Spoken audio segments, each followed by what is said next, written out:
इस साल सावन का महीना 29 दिन का है। सावन का पहला सोमवार 22 जुलाई को पड़ेगा और सावन का अंतिम सोमवार 19 अगस्त को पड़ रहा है। सावन सोमवार व्रत की यह कथा बेहद पौराणिक और खास मानी गई है। मान्यता है कि इस व्रत कथा के बिना सोमवार का व्रत अधूरा रह जाता है। इसलिए प्रिय दर्शकों, इस कथा को पूरा सुने, कथा को बीच में न छोड़ें। श्रावण सोमवार की कथा के अनुसार विजयनगर में एक धनी व्यापारी रहता था। दूर दूर तक उसका व्यापार फैला हुआ था। इस व्यापारी के नीचे हजारों लोग काम करते थे। व्यापारी सभी लोगों से मधुर व्यवहार रखता था। नगर में उस व्यापारी का सभी लोग मान सम्मान करते थे। इतना सब कुछ होने पर भी वह व्यापारी अंतर्मन से बहुत दुखी था, क्योंकि उस व्यापारी का कोई पुत्र नहीं था। दिन रात उसे एक ही चिंता सताती रहती थी, उसकी मृत्यु के बाद उसके इतने बड़े व्यापार और धन संपत्ति को कौन संभालेगा, कौन उसका वारिस बनेगा। व्यापारी भगवान भोलेनाथ का परम भक्त था। पुत्र पाने की इच्छा से वह व्यापारी हर सोमवार भगवान शिव की व्रत पूजा किया करता था। प्रत्येक सोमवार पूजा अर्चना करने के बाद और भगवान शिव को भोग लगाने के पश्चात ही व्यापारी भोजन ग्रहण करता था। सायंकाल को व्यापारी शिव मंदिर में जाकर भगवान शिव के सामने घी का दीपक जलाया करता था। उस व्यापारी की भक्ति देखकर एक दिन माता पार्वती ने भगवान शिव से कहा, हे प्राणनाथ, यह व्यापारी आपका सच्चा भक्त है। कितने दिनों से यह सोमवार का व्रत और पूजा नियमित कर रहा है। यह व्यापारी आपकी भक्ति का कोई दिखावा नहीं करता, लेकिन सच्चे मन से यह आपकी आराधना करता है। भगवान आप इस व्यापारी की मनोकामना अवश्य पूर्ण करें। भगवान शिव ने मुस्कुराते हुए कहा, हे पार्वती, इस संसार में सबको उसके कर्म के अनुसार फल की प्राप्ति होती है। प्राणी जैसा कर्म करते हैं उसे वैसा ही फल प्राप्त होता है। इस व्यापारी को भी उसके कर्म के फल ही मिल रहे हैं। आप इसकी व्यर्थ ही चिंता कर रही हैं। महादेव द्वारा इतना समझाने के बावजूद भी माता पार्वती नहीं मानी। उन्होंने आग्रह करते हुए कहा, नहीं प्राणनाथ, आपको इस व्यापारी की इच्छा पूरी करनी ही पड़ेगी। आपको तो संसार भोलेनाथ के नाम से जानता है। किसी भी भक्त द्वारा थोड़ी सी पूजा अर्चना करने पर आप तुरंत प्रसन्न हो जाते हैं। लेकिन आप इस व्यापारी के ऊपर अपनी दया दृष्टि क्यों नहीं डाल रहे। यह तो आपका अनन्य भक्त है। प्रति सोमवार आपका विधिवत व्रत रखता है और पूजा अर्चना के बाद आपको भोग लगाकर एक समय भोजन करता है।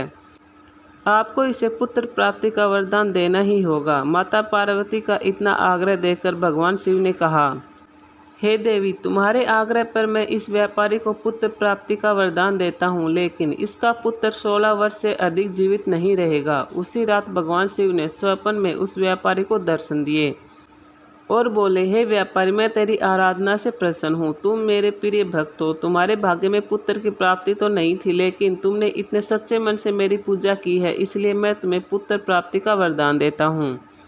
लेकिन तुम्हारे पुत्र की आयु केवल 16 वर्ष ही रहेगी, अर्थात तुम्हारा पुत्र 16 वर्ष तक ही जीवित रहेगा। भगवान के वरदान से व्यापारी को खुशी तो हुई, लेकिन पुत्र की अल्प आयु की चिंता ने उस खुशी को नष्ट कर दिया। फिर भी व्यापारी ने भगवान को धन्यवाद दिया और वह पहले की तरह सोमवार का विधिवत व्रत करता रहा। कुछ महीने पश्चात उसके घर अति सुंदर पुत्र पैदा हुआ। व्यापारी की पत्नी अपने पुत्र को देखकर फूली नहीं समा रही थी। पुत्र जन्म से व्यापारी के घर में खुशियां भर गई। बहुत धूमधाम से पुत्र जन्म का समारोह मनाया गया। व्यापारी को पुत्र जन्म की अधिक खुशी नहीं हुई, क्योंकि उसे पुत्र की अल्प आयु के रहस्य का पता था। यह रहस्य घर में व्यापारी के अलावा किसी को नहीं मालूम था। विद्वान ब्राह्मणों ने उस पुत्र का नाम भानु प्रताप रखा। जब भानु प्रताप 12 वर्ष का हुआ तो शिक्षा के लिए उसे नालंदा भेजने का निश्चय हुआ। व्यापारी ने भानु प्रताप के मामा रामचंद्र को बुलाया और कहा कि भानु प्रताप अब शिक्षा ग्रहण करने के योग्य हो गया है। इसको शिक्षा प्राप्त करने के लिए नालंदा छोड़ आओ और साथ ही इस बात का ध्यान रखना कि समय समय पर यज्ञ, हवन और ब्राह्मणों को भोजन कराते रहना। भानु प्रताप अपने मामा के साथ शिक्षा प्राप्त करने के लिए चल दिया। रास्ते में जहाँ भी भानु प्रताप और रामचंद्र रात्रि विश्राम के लिए ठहरते, वहीं यज्ञ करते और ब्राह्मणों को भोजन कराते थे। लंबी यात्रा के बाद भानु प्रताप और रामचंद्र एक नगर में पहुँचे। उस नगर के राजा की कन्या के विवाह की खुशी में पूरे नगर को सजाया गया था। निश्चित समय पर बारात आ गई, लेकिन वर का पिता अपने बेटे के एक आंख से काना होने के कारण बहुत चिंतित था। उसे इस बात का भय सता रहा था कि राजा को इस बात का पता चलने पर कहीं वह विवाह से इनकार न कर दे, इससे उसकी बदनामी होगी। वर के पिता ने भानु प्रताप को देखा तो उसके मस्तिष्क में एक विचार आया। उसने सोचा, क्यों न इस लड़के को दूल्हा बनाकर राजकुमारी से विवाह करा दूं। विवाह के बाद इसको धन देकर विदा कर दूंगा और राजकुमारी को अपने नगर में ले जाऊंगा। वर के पिता ने इसी संबंध में भानु प्रताप और रामचंद्र से बात की। रामचंद्र ने धन मिलने के लालच में वर के पिता की बात स्वीकार कर ली। भानु प्रताप को दूल्हे के वस्त्र पहनाकर राजकुमारी कमलावती से विवाह करा दिया गया। राजा ने बहुत सा धन देकर राजकुमारी को विदा किया। भानु प्रताप जब लौट रहा था तो सच नहीं छिपा सका और उसने राजकुमारी की ओढ़नी पर लिख दिया, राजकुमारी कमलावती, तुम्हारा विवाह तो मेरे साथ हुआ था। मैं तो नालंदा में शिक्षा प्राप्त करने जा रहा हूँ। अब तुम्हें जिस नवयुवक की पत्नी बनना पड़ेगा वह कान्हा है। जब राजकुमारी ने अपनी ओढ़नी पर लिखा हुआ पढ़ा तो उसने काने लड़के के साथ जाने से इनकार कर दिया। राजा ने सब बातें जानकर राजकुमारी को महल में रख लिया। उधर भानु प्रताप अपने मामा रामचंद्र के साथ नालंदा पहुंच गया। भानु प्रताप ने गुरुकुल में पढ़ना शुरू कर दिया। जब भानु प्रताप की आयु 16 वर्ष हुई तो उसने एक यज्ञ किया। यज्ञ की समाप्ति पर ब्राह्मणों को भोजन करवाया और खूब अन्न वस्त्र दान किए। रात को भानु प्रताप अपने शयन कक्ष में सो गया। शिव के वरदान के अनुसार शयन अवस्था में ही भानु प्रताप के प्राण पखेरु उड़ गए। सूर्योदय पर मामा भानु प्रताप को मर देखकर रोने पीटने लगा। आसपास के लोग भी एकत्र होकर दुख प्रकट करने लगे। मामा के रोने विलाप करने के स्वर समीप से गुजरते हुए भगवान शिव और माता पार्वती ने भी सुन लिए। पार्वती जी ने भगवान से कहा, हे प्राणनाथ, मुझे इसके रोने के स्वर सहन नहीं हो रहे। आप इस व्यक्ति के कष्ट अवश्य दूर करें। भगवान शिव ने पार्वती के साथ अदृश्य रूप में समीप जाकर भानु प्रताप को देखा तो पार्वती जी से बोले, हे पार्वती, यह तो उसी व्यापारी का पुत्र है। मैंने इसे 16 वर्ष की आयु का वरदान दिया था। इसकी आयु तो पूरी हो गई है। पार्वती जी ने फिर भगवान शिव से निवेदन किया, हे प्राणनाथ, आप इस लड़के को जीवित करें, नहीं तो इसके माता पिता पुत्र की मृत्यु के कारण रो रो कर अपने प्राणों का त्याग कर देंगे।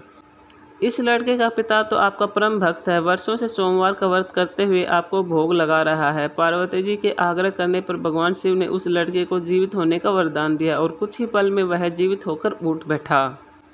शिक्षा समाप्त करके भानु प्रताप मामा के साथ अपने नगर की ओर चल दिया। दोनों चलते हुए उसी नगर में पहुंचे जहां भानु प्रताप का विवाह हुआ था। उस नगर में भी भानु प्रताप ने यज्ञ का आयोजन किया और ब्राह्मणों को भोजन करवाया। समीप से गुजरते हुए नगर के राजा ने यज्ञ का आयोजन देखा। राजा ने भानु प्रताप को देखते ही तुरंत पहचान लिया। यज्ञ समाप्त होने पर राजा भानु प्रताप और उसके मामा के पास गया और उन्हें महल में ले आया। कुछ दिन उन्हें महल में रखकर उसका बहुत सम्मान किया। फिर उन दोनों को राजकुमारी कमलावती के साथ बहुत सा धन वस्त्र देकर विदा किया। रास्ते में सुरक्षा के लिए राजा ने बहुत से सैनिकों को भी साथ भेजा। रामचंद्र ने नगर में पहुंचते ही एक दूत को घर भेजकर उसके आगमन की सूचना भेजी। इधर व्यापारी ने अपनी पत्नी के साथ स्वयं को एक कमरे में बंद कर रखा था। भूखे प्यासे रहकर व्यापारी और उसकी पत्नी भगवान शिव की लगातार पूजा अर्चना कर रहे थे और साथ ही अपने बेटे की प्रतीक्षा कर रहे थे। उन्होंने प्रतिज्ञा कर रखी थी कि यदि उन्हें अपने बेटे की मृत्यु का समाचार मिला तो दोनों अपने प्राण त्याग देंगे। दूत ने व्यापारी को जाकर उसके पुत्र की सूचना दी। अपने बेटे भानु प्रताप के जीवित वापस लौटने की सूचना से व्यापारी बहुत प्रसन्न हुआ। व्यापारी अपनी पत्नी और मित्रों के साथ नगर के द्वार पर अपने बेटे के स्वागत के लिए पहुंचा। अपने बेटे के विवाह का समाचार सुनकर पुत्र वधू राजकुमारी कमलावती को देखकर उसकी खुशी का ठिकाना न रहा। उसी रात भगवान शिव ने व्यापारी के स्वप्न में आकर कहा, हे श्रेष्ठी, मैंने तेरे सोमवार के व्रत करने और व्रत कथा सुनने से प्रसन्न होकर तेरे पुत्र को लंबी आयु प्रदान की है। व्यापारी बहुत प्रसन्न हुआ। सोमवार का व्रत करने से व्यापारी के घर में खुशियां लौट आई। शास्त्रों में लिखा है कि जो स्त्री पुरुष सावन के सोमवार का विधिवत व्रत करते हैं और व्रत कथा सुनते हैं उनकी सभी इच्छाएं पूरी होती हैं। दोस्तों, आपको ये वीडियो कैसा लगा हमें कमेंट में ज़रूर बताएं। अच्छा लगा हुआ हो तो लाइक और सब्सक्राइब ज़रूर करें। धन्यवाद। हर हर महादेव।